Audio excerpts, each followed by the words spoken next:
Assalamualaikum warahmatullahi ta'ala wabarakatuh. Alhamdulillah wassalatu wassalamu ala rasulillah Sayyidina Muhammad ibni Abdillah wa ala alihi wa sahbihi wa man wala wa la hawla wa la quwata illa billah. Amma ba'd. Hadratul mukarramin, para alim ulama, para kiai, para habaib, wabil khusus guru kita bersama Amuna Kiai Haji Lutfi Basari, matta'anallahu bituli hayati syarifah. Mudah-mudahan Allah subhanahu wa ta'ala selalu memanjangkan umur beliau, memberikan rezeki beliau yang sangat melimpah, dan senantiasa membimbing kita di dalam akidah Ahlussunnah wal Jamaah. Amin amin ya rabbal alamin. Tak lupa pula jajaran takmir Masjid At-Taqwa dan hadirin hadirat yang telah hadir pada malam hari ini. Mudah-mudahan Allah subhanahu wa ta'ala mengampuni dosa-dosa kita. Tidak pulang kita dari majelis ini kecuali dosa kita telah diampuni oleh Allah subhanahu wa ta'ala.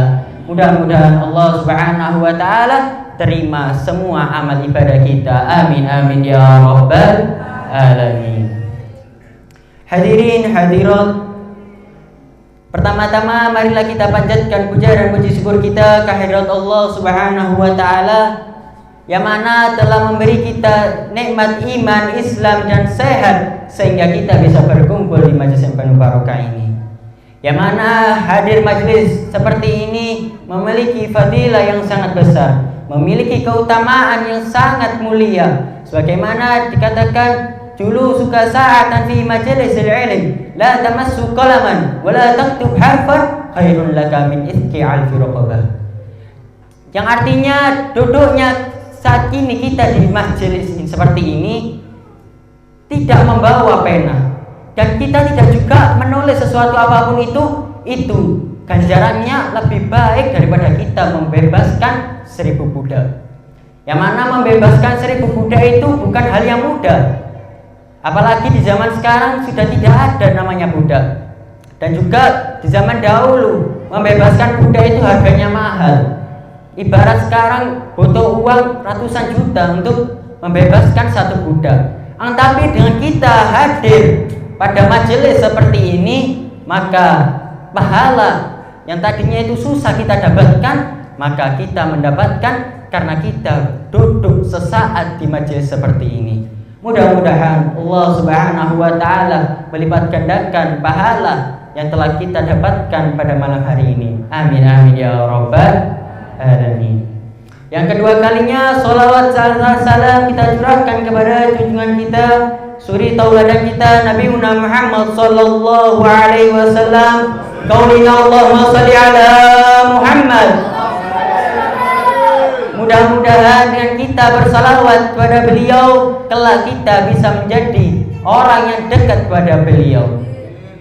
Mudah-mudahan dengan kita bersalawat kepada beliau, nanti di yaumul mahsyar kita dilihat sama oleh beliau dan kita diakui sebagai umatnya beliau. Amin amin ya rabbal alamin. Hadirin hadirat rahimakumullah, pada malam hari ini saya akan membawakan satu buah hadis yang saya kutip dari kitab Mukhtarul Hadis An-Nabawiyah wal Hukm Muhammadiyah, yang mana kitab ini kumpulan hadis yang dikumpulkan oleh almarhum As-Sayyid Ahmad Al-Hashimi. Dan sini ada satu buah hadis yang mana Rasul sallallahu alaihi wasallam bersabda yang bunyinya, qala Rasulullah sallallahu alaihi wasallam, man tashabbaha biqaumin fa huwa minhum. Yang artinya barang siapa yang menyerupai suatu kaum, maka orang tersebut termasuk dari kaum tersebut. Kalau kita lihat hadis ini memiliki lafaz yang pendek sedikit, memiliki lafaz yang pendek, tapi memiliki kandungan makna yang sangat besar. Salah satunya apa?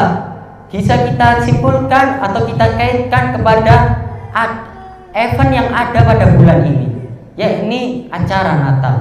Apa sih Natal itu?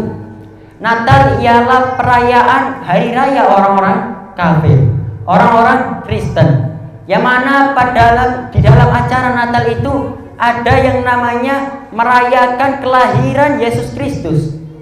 Maka kalau misalnya kita ikut andil, ikut merayakan, ikut membantu, ikut menjaga atau melestarikan untuk acara Natal, maka secara tidak langsung kita ridho terhadap Yesus Kristus. Maka secara tidak langsung maka kita termasuk dari orang-orang kafir. Maka dari itu jangan sampai kita ini termasuk dari orang-orang kafir. Maka dari itu para ulama menunjukkan apa sih hukum melaksanakan atau mengucapkan selamat Natal, berpartisipasi dalam acara Natal, merayakan acara Natal. Maka para ulama menjelaskan hukum-hukumnya. Kenapa? Karena akhir-akhir ini banyak sekali oknum-oknum liberal yang mengatakan bahwasanya selamat Natal itu boleh, karena tidak ada larangan dari Al-Quran maupun Sunnah, tidak ada larangan dari Al-Quran maupun hadis. Maka hal ini kita bantah, karena hal ini ada Allah Subhanahu wa Ta'ala melarang dalam Al-Quran.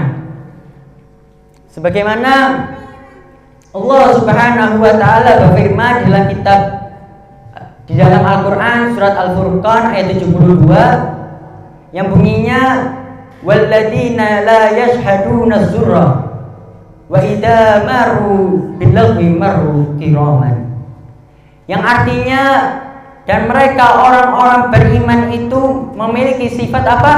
Mereka tidak memberikan persaksian palsu. Selain itu apa?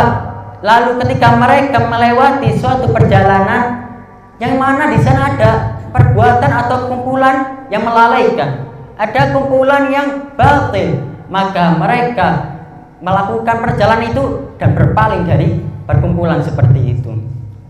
Akan tetapi ini terjemahan umum yang biasanya kita lihat di dalam di Al-Quran terjemahan-terjemahan.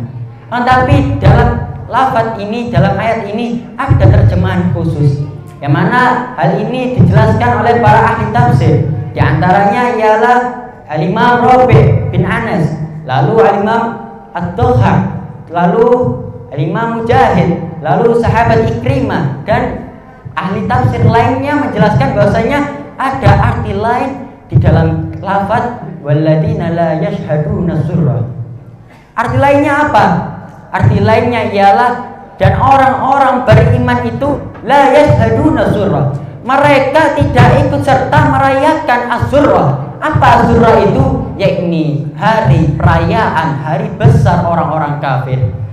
Maka dari sini bisa kita ketahui bahwasanya ini dalil bahwasanya haram bagi kita mengikuti perayaan-perayaan orang kafir, baik itu Buddha, Hindu, Konghucu, Kristen, Yahudi, apapun itu, maka kita haram hukumnya ikut andil, berpartisipasi, mengucapkan selamat ataupun apapun itu, menjaganya ataupun hal-hal lain yang berhubungan dengan acara itu, maka hukumnya haram.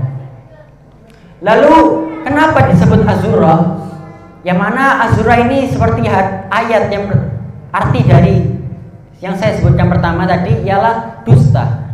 Kenapa disebut sebagai dusta? Karena hari raya orang-orang kafir ini memang terlihat indah di dunia. Memang terlihat indah di dunia. Mereka bermewah-mewah, bersenang-senang. Akan tetapi yang menanti mereka hakikatnya apa? Yakni azabnya Allah Subhanahu wa Ta'ala, kesengsaraan yang Allah janjikan kepada mereka bagi orang-orang yang merayakan hari raya selain hari raya umat Islam.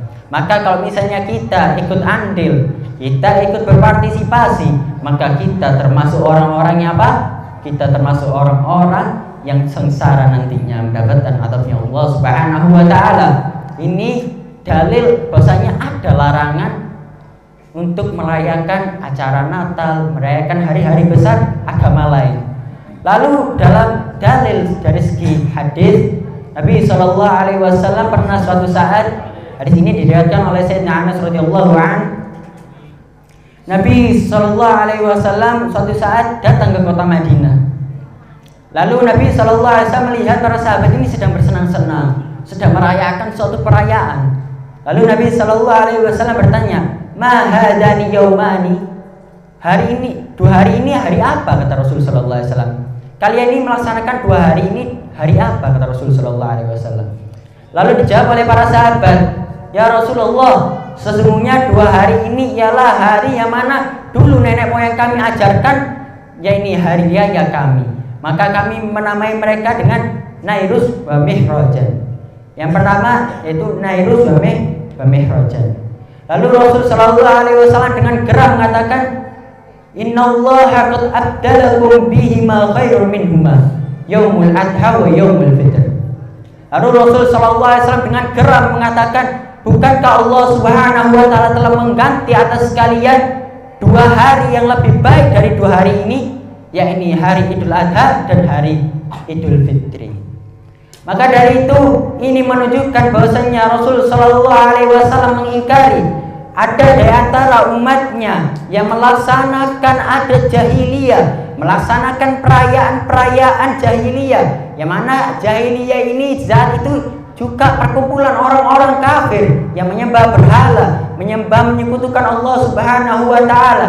Maka dari itu ini menunjukkan bahwasanya begitu pula sampai sekarang, apapun hari raya orang-orang kafir, maka kita dilarang untuk ikut andil dalam hal tersebut. Ini dalil dari segi sunnah. Karena apa? Karena Allah Subhanahu wa taala itu Maha Pengasih. Allah Subhanahu wa taala tidak mengambil segala sesuatu itu kecuali Allah Subhanahu wa taala telah memberikan sesuatu yang lebih baik. Seperti Allah Subhanahu wa taala mengharamkan riba, maka Allah Subhanahu wa taala menghalalkan yang namanya al-bai', yaitu jual beli. Lalu Allah Subhanahu wa taala mengharamkan yang namanya zina. Lalu Allah Subhanahu wa taala menghalalkan apa? Yang namanya pernikahan. Begitu pula Allah Subhanahu wa taala mengharapkan kita merayakan 2 hari perayaan orang-orang kafir, maka Allah Subhanahu wa taala telah mengganti dengan 2 hari yang lebih baik, yakni hari Idul Fitri dan hari Idul Adha. Maka dari itu jangan sampai kita ini menyalahi apa yang telah Rasul sallallahu alaihi wasallam ajarkan, apa yang telah Rasul sallallahu alaihi wasallam bawa. Yang mana Rasul sallallahu alaihi wasallam membawa ini tidak berdasarkan nafsunya. Sebagaimana disebutkan, wa ma yantiqu 'anil hawa in huwa illa wahyu yuha. Yang mana apa yang diucapkan oleh Nabi sallallahu alaihi wasallam ini bukan dari hawa nafsunya, kecuali melainkan wahyu yang telah turun dari Allah Subhanahu wa taala. Lalu Sayyidina Umar radhiyallahu anhu juga pernah mengatakan, janganlah kalian ini memasuki perayaan-perayaan, memasuki gereja-gereja orang-orang kafir di saat perayaan-perayaan hari-hari besar mereka. Karena ketahuilah di saat itu sesungguhnya murka Allah Subhanahu wa taala sedang turun.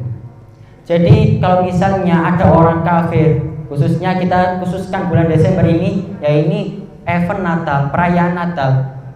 Maka dari itu kalau ada orang merayakan Natal, orang kafir merayakan Natal, lalu kita ikut andil, maka ketahuilah kita sedang berada di dalam murkanya Allah Subhanahu wa taala. Kita berada dalam murkanya Allah Subhanahu wa taala, dan murkanya Allah Subhanahu wa taala akan menurunkan azab. Mungkin di dunia tidak diazab, maka Allah Subhanahu wa taala akan lipat gandakan azab tersebut di akhirat nanti. Bisa jadi juga azabnya disegerakan di dunia dan juga di akhirat. Maka dari itu jangan sampai kita ini mengikuti oknum-oknum liberal yang mengatakan boleh toleransi, mengucapkan selamat Natal itu toleransi.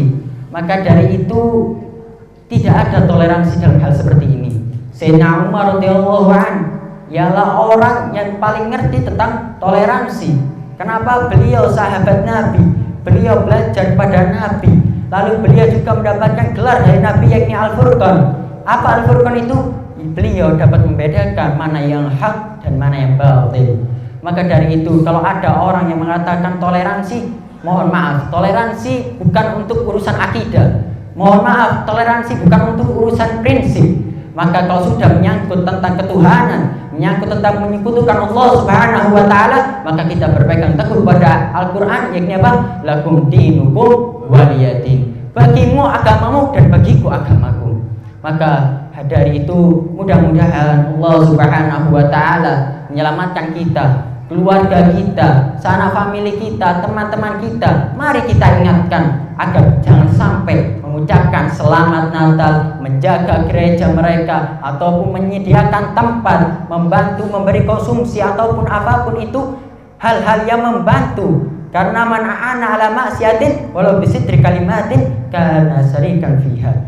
Barang siapa seseorang yang membantu maksiat meskipun dengan sedikit ucapan, dengan satu pun ucapan, kayak misalnya selamat, cuma seperti itu aja, maka itu karena syarikan fiha, maka dia terhitung bersekongkol dengan pelakunya. Maka dari itu kita jaga diri kita jaga keluarga kita jaga sanak famili kita, kerabat-kerabat kita, teman-teman kita ingatkan untuk menjauhi dari perkara-perkara Natal atau apapun itu yang berhubungan dengan Natal. Astaghfirullah min qaulin bila amalin laqad nasabtu bihi naslan idil hukmi amartukal khair lakin mastamartu bi famastaqamtu wa ma qawli lakastaqimi. Hada minni wal afu minkum. Assalamu alaikum warahmatullahi taala wabarakatuh.